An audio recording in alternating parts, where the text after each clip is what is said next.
Шахшаев Юсуп Абдурахманович, председатель Ассоциации дагестанских этнокультурных объединений Казахстана.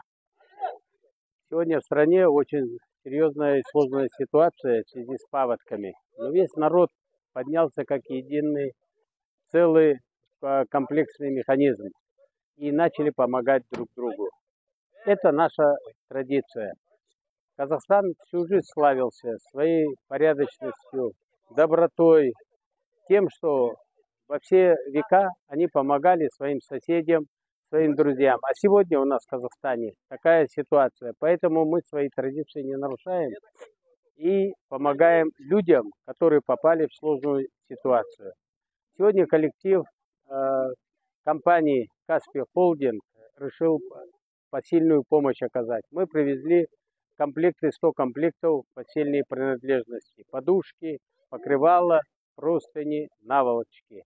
Чем можем, тем помогаем. Это наша обязанность, потому что мы единый народ Казахстана.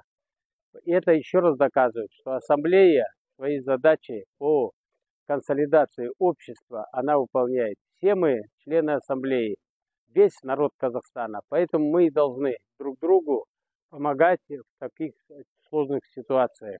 Нет у нас ни нации, ни конфессии. Мы единый народ.